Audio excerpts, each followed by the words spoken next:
All right, let's jump right in. After 19 long years of back and forth, the huge India-EU trade deal is finally a reality.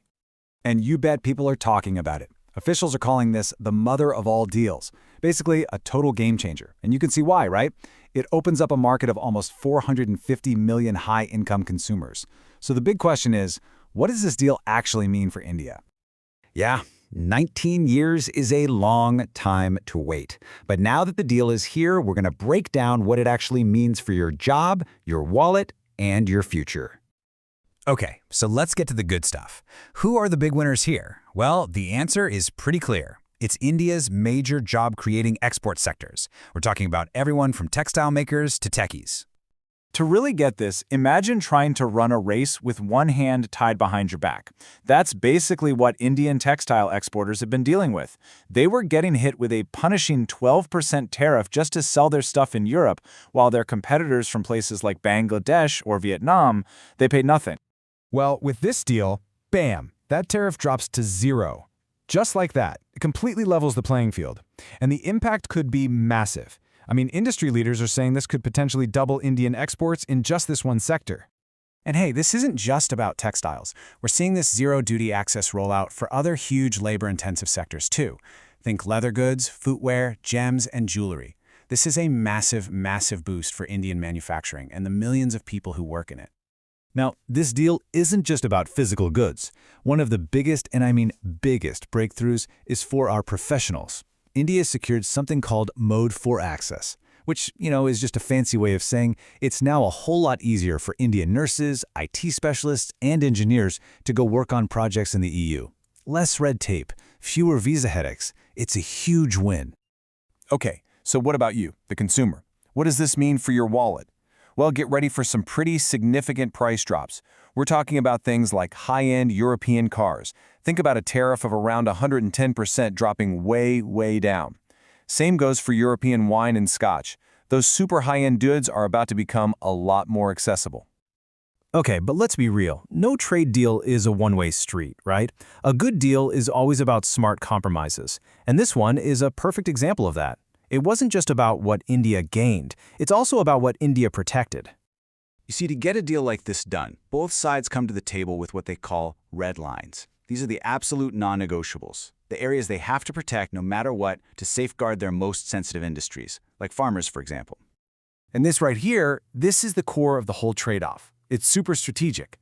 India basically said, okay, we'll lower tariffs on things like EU luxury cars and wines. And in return, they got that crucial tariff-free access for their own mass employment sectors. But, and this is key, look at what's out of the deal. EU dairy is completely out, and there are protections for small cars and staple crops. A classic strategic give and take. And if you want to talk about India's hardest red line, the one they would not cross under any circumstances, it was dairy. The EU pushed hard on this, but India absolutely held its ground. The deal completely excludes EU dairy products. And that single move protects millions of small-scale farmers and safeguards our domestic cooperatives like Amol. So you have to wonder, after so many false starts, how did this 19-year journey finally reach the finish line? Well, it was a long and winding road for sure, with plenty of twists and turns. I mean, just look at this timeline. The talks first started way back in 2007. Then, in 2013, they just stalled. For 8 long years, nothing happened. The big turning point was in 2021 at a summit in Porto. That was the reset that finally put these negotiations on a fast track and got us to where we are today. Now, the political agreement is a massive milestone, don't get me wrong, but, and this is a big but, the deal isn't actually active yet, so you can't expect those tariffs to just vanish overnight. So you might be asking, what's the holdup? Well, the political handshake is really just the first step. Now comes the really critical and kind of slow process of turning that handshake into actual binding international law.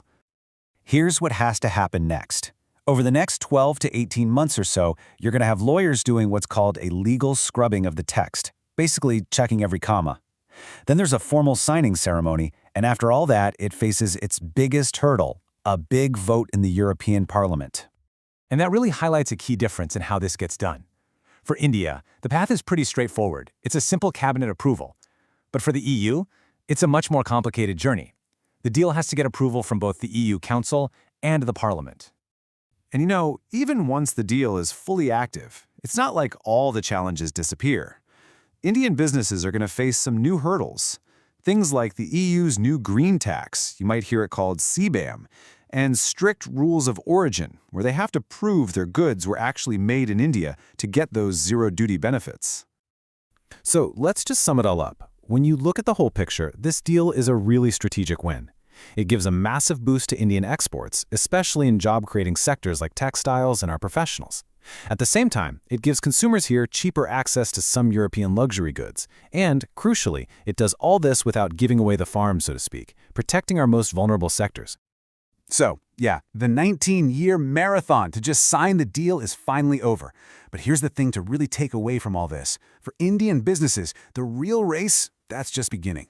The challenge now is to figure out how to navigate all these new rules, these green taxes, and really seize this historic opportunity. The future of Indian trade could very well depend on it.